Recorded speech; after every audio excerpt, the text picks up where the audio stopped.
Medical കോളേജിലെ വിസിറ്റിന് ശേഷം വിവിധ ഡിപ്പാർട്ട്മെൻറ്റ് ഹെഡുകളുമായി സംസാരിച്ചതിന് ശേഷം ഏകദേശം ഒരു മെഡിക്കൽ കോളേജിൻ്റെ ഡെവലപ്മെൻറ്റ് ഏകദേശം രൂപം ഉണ്ടായിട്ടുണ്ട്. അപ്പോൾ സൂപ്പർ സ്പെഷ്യാലിറ്റിയിൽ നേഴ്സിംഗ് ഓഫീസർ പോസ്റ്റ് കൂട്ടാൻ നടപടി സ്വീകരിക്കും. അവിടെ അതിൻ്റെ ഒരു അപര്യാപ്തത കാര്യമായിട്ട് ഡിപ്പാർട്ട്മെൻറ്റ് ഹെഡ്സുമായിട്ടുള്ള സംസാരത്തിൽ അവരെ ആ കാര്യം സൂചിപ്പിച്ചു. അതുപോലെ തന്നെ ഈ സാമ്പത്തികമായിട്ടുള്ള പ്രയാസങ്ങൾ മനസ്സിലാക്കി 12 MLA അവരുടെ പ്രാദേശിക വികസന ഫണ്ടിൽ നിന്ന് ആശുപത്രി വികസനത്തിന് അതായത് മെഡിക്കൽ കോളേജിന് ഫണ്ട് നൽകാം എന്ന് തീരുമാനിച്ചിട്ടുണ്ട്. അതായത് വെന്റിലേറ്റർ സൗകര്യം ഉൾപ്പെടെ ഒരു MLA കൂടെ ചെയ്യുന്ന ഞാൻ വിചാരിക്കും. ഞാൻ അദ്ദേഹത്തിന് പേഴ്സണലായിട്ട് അദ്ദേഹത്തിന് അവിടെ റിക്വസ്റ്റ് കൊടുക്കില്ല. ചെയ്യാന്ന് ഞങ്ങളെല്ലാവരും പറഞ്ഞു. 12 MLA അവരുടെ ഫണ്ട് ഉപയോഗിച്ച് വെന്റിലേറ്റർ ഉൾപ്പെടെ നൽകാമെന്ന് സമ്മതിച്ചിട്ടുണ്ട്. ഒരു MLA എനിക്ക് നേരിൽ കാണാൻ കഴിഞ്ഞില്ല. അത് ഞാൻ നിയമസഭയിൽ വെച്ച് കാണുമ്പോൾ അദ്ദേഹത്തിനോട് ഞാൻ പേഴ്സണലായിട്ട് അഭ്യർത്ഥന നടത്തുന്നു.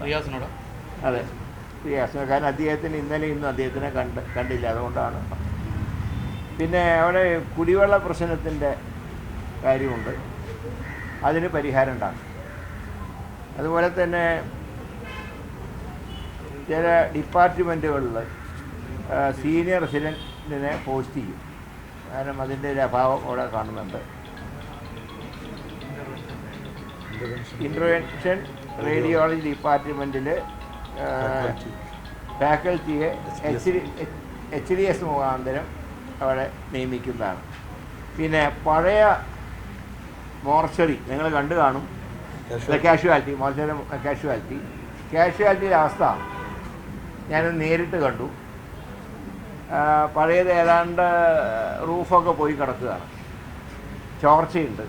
ഇപ്പോൾ രോഗികളുടെ ബാഹുല്യം കാരണം അവിടെ കുറച്ച് രോഗികളെ പ്രവേശിപ്പിച്ചിട്ടുണ്ടെങ്കിലും അത് സ്ഥിരമായി രോഗികളെ പ്രവേശിപ്പിക്കാൻ തക്കവണ്ണം ഒരു സെക്യൂരിറ്റി അവിടെ ഇല്ല. അതുകൊണ്ട് അതിൻ്റെ മേൽക്കൂര അതിൻ്റെ മെയിൻ്റനൻസിന് PWDയോട് ആവശ്യപ്പെട്ടിട്ടുണ്ട്. അവർ ഏതാണ്ട് അതിന് മാത്രം ഒരു 55 ലക്ഷത്തിൻ്റെ എസ്റ്റിമേറ്റാണ് തന്നിട്ടുള്ളത്. ഏതായാലും പണത്തിൻ്റെ കുറവുകൊണ്ട് അത് ഞങ്ങൾ മെയിൻ്റെനൻസ് ചെയ്യാതിരിക്കില്ല. കാരണം അത് മെയിൻ്റെനൻസ് ചെയ്താൽ 120 ആൾക്കാരെ അവിടെ കടത്താൻ കഴിയും. ഇപ്പോഴേ ഈ തറയിൽ കടത്തുന്നതിന് പകരം ചില NGOs സംഭാവന ചെയ്ത ബെഡിലാണ് രോഗികളെ കടത്തിയിട്ടുള്ളത്. അതുപോലെ തന്നെ ഈ പീഡിയാട്രിക് ICU അത് 3rd ഫ്ലോറിലേക്ക് മാറ്റി, കാരണം അവിടെ വെള്ളം കയറുന്നുണ്ട്. പിന്നെ കോക്ലിയർ ഇംപ്ലാന്റേഷൻ്റെ ശസ്ത്രക്രിയ നടത്താൻ ഓപ്പറേഷൻ തിയേറ്റർ നവീകരിക്കുന്നതിന് പണം കൊടുത്തിട്ട് PWD ചെയ്തിട്ടില്ല. ഇന്ന് അവരെ വിളിച്ച് കർശനമായി പണം അടച്ചതാണ്. ചിലതിപ്പോൾ ഏതാണ്ട് 500 കോടിയുടെ എക്യുപ്മെൻറ്റ്സ് വാങ്ങിച്ചാൽ ഇവിടെ മാത്രം കൊടുക്കാനുണ്ട്. ഇത് ഇത്രയും സാമ്പത്തിക പ്രയാസം ഉണ്ടായിട്ടും ഇതിനു വേണ്ടി കൊടുത്ത പണം PWD ഒന്നും ചെയ്തിട്ടില്ല. ഇന്ന് വിളിച്ച് കർശനമായി പറഞ്ഞിട്ടുണ്ട് അത് ചെയ്യണമെന്ന് ആവശ്യപ്പെട്ടിട്ടുണ്ട്. അത് റീപ്രൊഡക്റ്റീവ് മെഡിസിൻ അത് അതിൻ്റെ ഡിപ്പാർട്ട്മെൻറ്റ് ആരംഭിക്കണം എന്ന് പറഞ്ഞിട്ടുണ്ട്. പിന്നെ ഇതോടൊപ്പം തന്നെ പിന്നെ അസിസ്റ്റൻറ്റ് പ്രൊഫസർ ഓർത്തോയിൽ അസിസ്റ്റൻറ്റ് പ്രൊഫസറുടെ തസ്തിക അതിനുള്ള സംവിധാനം ഉണ്ടാക്കും. പിന്നെ ഹാർട്ട് ലിങ്ക് മെഷീൻ വാങ്ങാൻ നടപടി സ്വീകരിക്കും. ഇതിനൊക്കെ പറഞ്ഞ് ഇന്നലത്തെ യോഗത്തിൻ്റെ തീരുമാനങ്ങളുണ്ട്. ഇന്നലെ ഷാഫി പറമ്പിലിൻ്റെ നിർദ്ദേശം അംഗീകരിച്ച് നിങ്ങളത് പത്രത്തിൽ എഴുതിയതാണ്. വിർച്വൽ ഓട്ടോപ്സി അതിൻ്റെ സംവിധാനത്തിന് ഏതാണ്ട് 30-40 കോടി വരും. അതിൻ്റെ ഫണ്ട് കണ്ടെത്താനുള്ള മാർഗങ്ങൾ സ്വീകരിക്കും. കുതിരവട്ടം മാനസികാരോഗ്യ കേന്ദ്രത്തിന് ഒരു അന്താരാഷ്ട്ര നിലവാരമുള്ള mental wellbeing and happiness centre ആയിട്ട് മാറ്റും. താമരശ്ശേരി താലൂക്ക് ആശുപത്രിയെ സ്പെഷ്യാലിറ്റി ഹെഡ്ക്വാർട്ടേഴ്സ് ആശുപത്രിയാക്കി മാറ്റണം എന്ന് അവിടെ MLA ആവശ്യപ്പെട്ടതിൻ്റെ അടിസ്ഥാനത്തിൽ അത് അംഗീകരിക്കുകയും ആവശ്യമായിട്ടുള്ള സ്റ്റാഫ് പാറ്റേൺ പുതുക്കുകയും ചെയ്യും. പിന്നെ ഫാമിലി ഹെൽത്ത് സെൻ്റർ വളയത്തിന് ഒരു മൊബൈൽ ട്രൈബൽ യൂണിറ്റിന് ഷെൽട്ടർ ഉണ്ടാക്കാൻ MP ഷാഫി പറമ്പിൽ അദ്ദേഹത്തിൻ്റെ ഫണ്ടിൽ നിന്ന് എമൗണ്ട് നൽകാമെന്ന് സമ്മതിച്ചിട്ടുണ്ട്. അതിൻ്റെ പ്രപ്പോസൽ സ്വീകരിക്കാൻ പറഞ്ഞിട്ടുണ്ട്. ശ്രീ പ്രവീൺ കുമാർ MLA ഫണ്ട് ഉപയോഗിച്ച് തിരുവങ്ങൂരിലെ കമ്മ്യൂണിറ്റി ഹെൽത്ത് സെൻ്ററിൽ രോഗികൾക്ക് ആംബുലൻസ് ലഭ്യമാക്കാൻ നടപടി സ്വീകരിക്കും. പിന്നെ ആരോഗ്യവകുപ്പിൽ ജീവനക്കാരുടെ പുനർവിന്യാസം നടത്താനും PSCയിൽ ഒഴിവുകൾ വേഗത്തിൽ റിപ്പോർട്ട് ചെയ്യാനും തീരുമാനിച്ചു.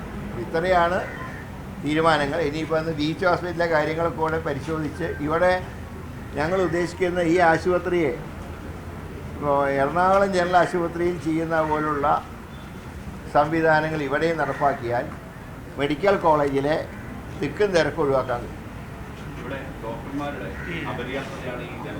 അതിൻ്റെ പരിഹാരം പഴയ സ്റ്റാഫ് പാറ്റേണിലാണ് ഇപ്പോഴും പോകുന്നത്.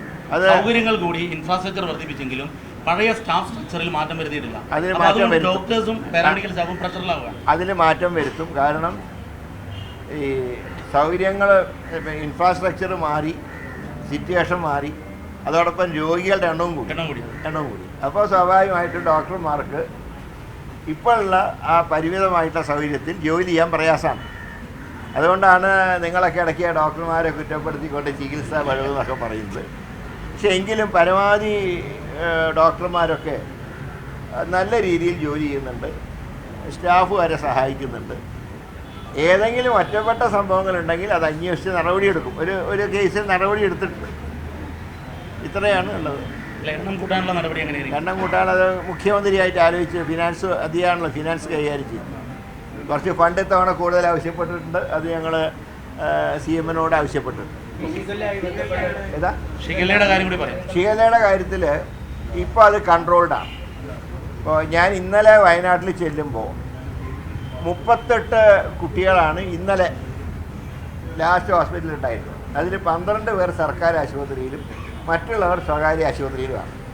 പക്ഷേ അതിൽ 2 രക്ഷിതാക്കളെ പ്രത്യേകം ഐസൊലേറ്റഡ് വാർഡിലേക്ക് മാറ്റിയിട്ടുണ്ട്. ഒരു സംശയമുണ്ട് അവർക്ക് അസുഖം ബാധിച്ചിട്ടുണ്ടോ, പക്ഷേ റിപ്പോർട്ട് കിട്ടിയിട്ടില്ല.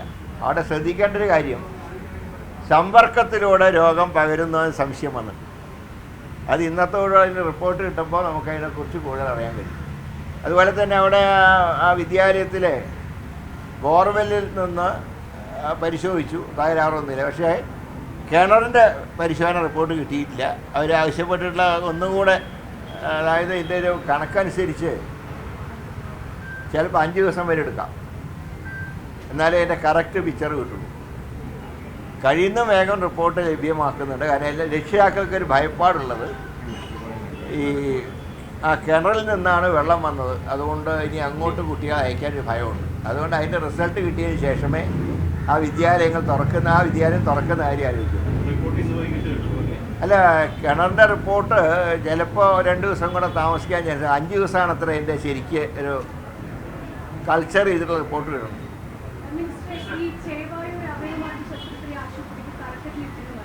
അതിൻ്റെ തറക്കല്ല് മാത്രമേ ഉള്ളൂ, ബാക്കി ഒരു കാര്യം നടത്തിയിട്ടില്ല. എന്തായാലും അത് ഞങ്ങൾ ചർച്ച ചെയ്തിട്ടുണ്ട്, അതിൻ്റെ കാര്യം ആലോചിക്കുന്നുണ്ട്. പക്ഷേ ഇപ്പോൾ അവിടെ ഉള്ളത് കല്ല് മാത്രമേ ഉള്ളൂ. അത് നിങ്ങളും കണ്ടു കാണും. കണ്ടിട്ടുണ്ട്. വയനാട് 3 ലക്ഷം രൂപ ശമ്പളം വാങ്ങുന്ന ഡോക്ടർ സ്വകാര്യ ആശുപത്രിയിൽ 7 ലക്ഷം രൂപ ശമ്പളം വാങ്ങുന്ന വിവരം വിജിലൻസ് കണ്ടെത്തിയിരുന്നു. വിജിലൻസ് പറഞ്ഞത് കൂടുതൽ ഡോക്ടർമാർ ഇത്തരത്തിൽ പ്രാക്ടീസ് നടത്തുന്ന നിരീക്ഷണത്തിൻ്റെ പറഞ്ഞു. അത് ഈ പ്രവണതയൊക്കെ തടയേണ്ടതല്ലേ? അല്ല, അതിൻ്റെ റിപ്പോർട്ട് കിട്ടിയിട്ടില്ല. കിട്ടിയാൽ അനുസരിച്ച് നടപടി സ്വീകരിക്കും. ഇപ്പോൾ വന്നൊരു വാർത്തയാണ് തിരുവിതാംകൂർ ദേവസ്വം ബോർഡിന് കീഴിലുള്ള 20 ക്ഷേത്രങ്ങളിൽ സ്വർണ്ണമടക്കമുള്ളവ കാണുന്നില്ല. അല്ല, അത് ഇന്ന് അതിൻ്റെ റിപ്പോർട്ട് മാത്രമേ കണ്ടിട്ടുള്ളൂ. ഗവൺമെൻറ് അതിൻ്റെ റിപ്പോർട്ട് കിട്ടിയിട്ടില്ല. കിട്ടിക്കഴിഞ്ഞാൽ ശക്തമായുള്ള നടപടിയെടുക്കും. ഈ കക്കുന്ന സ്വഭാവം പലയിടത്തും കാണുന്നുണ്ട്. അതിൽ ശരിയായിട്ടുള്ള നടപടിയല്ല. ശരിക്ക് ദൈവത്തിനോട് ഭക്തിയുള്ളവരും ചെയ്യില്ല.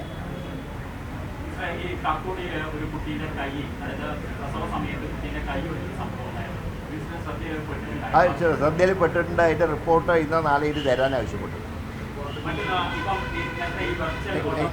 ഏതാ? അതെ,